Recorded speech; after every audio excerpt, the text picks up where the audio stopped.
नमस्कार। बहुत से विद्यार्थियों का एक सवाल और आया है कि मार्च पास्ट के अंदर बाएं पैर से ही क्यों कहा जाता है बाएं से तेज चल, दाएं से क्यों नहीं कहा जाता। तो देखिए, दो चीजों का हमको याद रखना है। पहली बात तो हमको किन्सियोलॉजी के अंदर प्लेन्स और एक्सिस का याद रखना बहुत जरूरी है। किन्सियोलॉजी के अंदर जो प्लेन होते हैं वो शरीर को दो अलग अलग भागों के अंदर बांटते हैं। सेजिटल प्लेन जो होता है वो शरीर को दो आधे आधे भागों के अंदर, जिसके अंदर दाएं और बाएं के अंदर फ्रंटल प्लेन आधा आगे आधा पीछे बांटता है और हॉरिजॉन्टल प्लेन आधा ऊपर आधा नीचे बांटता है।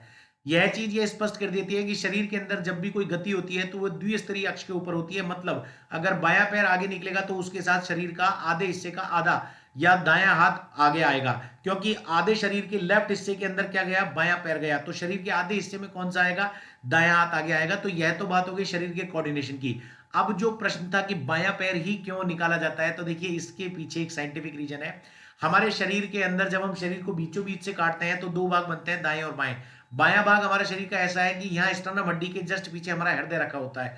350 ग्राम के आसपास हृदय होता है और हृदय के बाएं हिस्से में हम लोग 350 ग्राम एक्स्ट्रा वेट कैरी करके चलते हैं। हालांकि इसको संतुलित करने के लिए दाएं फेफड़े का जो वजन होता है वह 150 ग्राम बाएं फेफड़े से ज्यादा होता है। फिर भी दाएं फेफड़े का वजन बाएं फेफड़े से 150 ग्राम ज्यादा होता है, फिर भी यहां हम लोग लगभग 150 ग्राम एक्स्ट्रा वजन लेकर चलते हैं।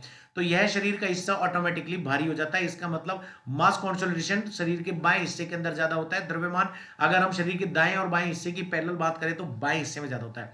दूसरी बात, हृदय क्या काम करता है, हृदय रक्त को शरीर के अंदर भेजने का काम करता है। और हृदय रक्त को शरीर में जिसके माध्यम से भेजता है वो शरीर की महाधमनी कहलाती है, शरीर की सबसे बड़ी धमनी कहलाती है, जिसको आवर्टा कहते हैं, जो हृदय से डायरेक्टली टॉप टू बॉटम तक जाती है। कहां तक, पंजे तक जाती है। अब हृदय की एक और विशेषता होती है, शरीर के जिस हिस्से की मांसपेशी कार्य करती है हृदय अनिवार्यतः उसी हिस्से को रक्त भेजता है। तो हृदय जब बायां पैर काम करेगा तो हृदय को अनिवार्यतः रक्त किसको भेजना पड़ेगा, महाधमनी, और महाधमनी के माध्यम से अपने आप बाएं पैर की टो तक भेजना पड़ेगा। तो बायां पैर दो काम हो गए, महाधमनी कौन से हिस्से से निकल रही है, बाएं हिस्से से।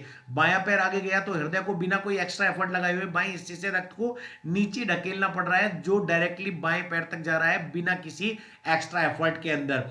इसलिए जब भी हम लोग कभी मार्च पेस्ट के अंदर बात करते हैं तो सदैव बाएं से तेज चल इसलिए कहा जाता है कि फिजियोलॉजिकल कंडीशंस के बिहाफ पे हम लोग मास ड्रिल या पीटी का फॉलोअप कर पाए और हृदय को कोई भी एक्स्ट्रा एफर्ट ना करना पड़े, जिससे हम लोग फिजिकली तनाव या टेंशन की अवस्था में आए। सो दैट्स वाई बाएं चल बोला जाता है। तो आज के बाद आप सभी बोलेंगे बाएं से तेज चल। नमस्कार, जय हिंद, जय भारत।